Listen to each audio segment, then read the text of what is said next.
나는 평생 늦지 않는 사람이었다. 어릴 때부터 그랬다.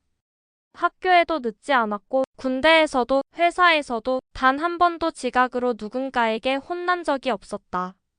사람들은 나를 보고 성실하다고 했다. 믿을 수 있는 사람이라고 했다. 그래서 나는 그 말이 좋았다. 누군가에게 믿을 수 있는 사람이라는 건 괜찮은 인생을 살고 있다는 뜻 같았으니까. 29에 결혼을 했고 30에 아이가 태어났고 33세 대출을 받아 작은 아파트를 샀다. 모든 게 조금씩 늦지 않게 남들처럼 순서대로 흘러갔다. 아내는 가끔 말했다. 당신은 참 변함이 없어서 좋아. 나는 그 말이 칭찬이라고 생각했다. 매일 같은 시간에 일어나고 같은 시간에 집을 나서고 같은 자리에서 일하고 같은 시간에 돌아오는 삶. 크게 기쁘지도 크게 슬프지도 않았지만 그래도 괜찮은 삶이라고 믿었다. 그러던 어느 날 아버지에게 전화가 왔다. 시간 있으면 얼굴 한번 보자. 아버지는 그런 말을 하는 사람이 아니었다. 필요한 말만 하는 사람이었고 감정을 드러내지 않는 사람이었다. 그래서 나는 말했다. 이번 주는 좀 바쁘고 다음 주에 갈게요. 전화기 너머에서 잠깐 침묵이 흘렀다. 그리고 아버지는 말했다. 그래. 바쁘면 어쩔 수 없지. 그게 마지막 통화였다. 며칠 뒤 아버지는 갑자기 쓰러졌고 다시 일어나지 못했다. 병원에 누워있는 아버지를 보면서 나는 이상하게도 아직 실감이 나지 않았다.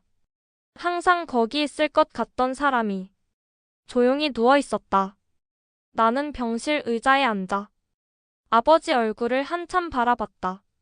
그리고 문득 떠올랐다. 아버지는 평생 늦지 않는 사람이었다. 새벽같이 일어나 일터로 나갔고 한 번도 게으른 적이 없었고 가족을 위해 자기 시간을 쓰지 않았다. 나는 그런 아버지를 보며 자랐다. 그래서 나도 그렇게 살아왔다. 늦지 않는 사람으로, 성실한 사람으로, 믿을 수 있는 사람으로. 그런데 이상하게도 아버지와 나는 함께한 시간이 별로 없었다. 같은 집에 살았지만 같은 시간을 살지 않았다. 아버지는 늘 바빴고 나도 늘 바빴다. 우리는 서로를 위해 살았지만 서로와 함께 살지는 않았다. 장례를 치르고 집으로 돌아온 날 나는 처음으로 아무것도 하지 않고 앉아 있었다. 출근하지 않아도 되는 아침이었고 아무도 나를 찾지 않는 시간이었다. 창문으로 들어오는 햇빛을 보면서 이상한 생각이 들었다. 나는 지금까지 단 한 번이라도 내가 원하는 대로 살아본 적이 있었을까? 늦지 않는 삶을 살았지만 내 인생에 정말 제 시간에 도착한 적은 있었을까? 그날 이후 나는 가끔 늦는다. 일부러 늦는 건 아니다. 그냥 서두르지 않는다. 아내가 커피를 마시자고 하면 나중에라고 하지 않고 같이 앉는다. 아들이 말을 걸면 아빠 피곤해라고 하지 않고 끝까지 듣는다. 별거 아닌 일들이지만 예전에 나는 늘 나중으로 미뤘던 것들이었다. 나는 이제 안다. 인생은 늦지 않는 게 중요한 게 아니라 놓치지 않는 게 중요하다는 걸.